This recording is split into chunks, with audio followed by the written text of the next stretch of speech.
बेटी एक बार चल के लड़के को देख तो लो। मेरा दावा है कि लड़का तुम्हें बहुत पसंद आएगा। बाला बहुत अच्छा लड़का है। हाँ हाँ बेटी, हम लोग तुम्हारे दुश्मन तो नहीं है। किसी अच्छे लड़के से ही तुम्हारी शादी करवाएंगे ना। आखिर तू हमारी इकलौती बेटी है। अच्छा ठीक है माँ, अब ज़्यादा भावुकतापूर्ण शब्दों का इस्तेमाल ना करो। मैं चलने के लिए तैयार हूँ। चलो फिर, बिना देर के हम सब चलते हैं। सभी बाला के घर पहुंचते हैं। अरे क्या बात है बहन जी, अभी तक आपका बेटा नहीं आया? जी बस आता ही होगा। तभी वहां बाला आता है। लो जी, आ गया मेरा बेटा। ये लोग तुझे देखने आए हैं और ये इनकी बेटी नम्रता है। बाला के सर पर बिल्कुल बाल नहीं होते। ये देख नम्रता और उसके परिवार वालों की आंखें फटी की फटी रह जाती है। ये तो टकला है। हे भगवान, माँ पिताजी, आप दोनों एक टकले से मेरी शादी करवाने वाले थे। अरे ये तो पूरा उजड़ा चमन है। देखो बेटी, इस तरह किसी का मजाक उड़ाना गलत है। किसी के बारे में इस तरह की बातें नहीं करते। बालों का क्या है, वो तो आते जाते रहते हैं।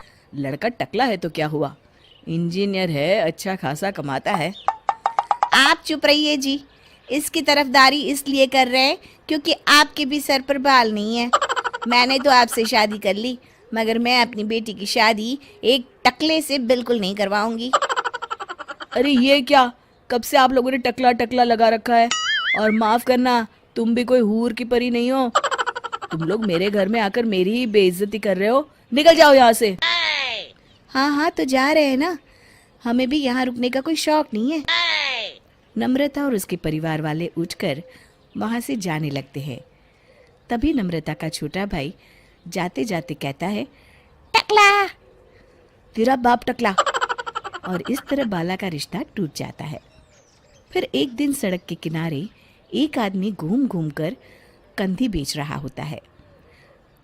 कंधी ले लो, कंधी, एक से बढ़िया एक कंघी ले लो, नए जमाने की कंघी ले लो। अरे भाई ये ले लो। घूमते घूमते वो बाला के पास पहुंच जाता है। अरे भाई साहब, कंधी लोगे क्या? ये लो। तभी उसकी नज़र बाला के सर के ऊपर पड़ती है। अरे माफ़ करना भाई साहब, आप इसे लेकर क्या करोगे? आपके सर पर तो बाल ही नहीं है, आपका तो स्टेडियम पूरा खाली है। चलता हूँ, कंधी ले लो, कंधी ले लो। कंधी वाले की बातें सुनकर बाला को बुरा लगता है। उस समय बाला को ऐसा महसूस होता है कि उसके लिए दुनिया में सबसे कीमती कोई चीज़ अगर है तो वो सिर्फ बाल है। बाला सड़क पर चलते हुए लोगों के बाल बड़े गौर से दिखता है। चलते चलते बाला एक मंदिर के पास पहुंच जाता है। हे भगवान, तुमने ये मेरे साथ क्या किया? थोड़े से बाल अगर मुझे दे देते तो तुम्हारा क्या चला जाता? सारी दुनिया मेरा मजाक उड़ाती है। अरे भाई, आज पहला इंसान देख रहा हूँ जो मंदिर आकर भगवान से अपने लिए बाल मांग रहा है। बेटा, भगवान ने तुम्हें सब कुछ तो दिया है, अच्छी सेहत है, अच्छी नौकरी है। लगता है तुम्हारी तबीयत ठीक नहीं है। घर जाओ, सब ठीक हो जाएगा।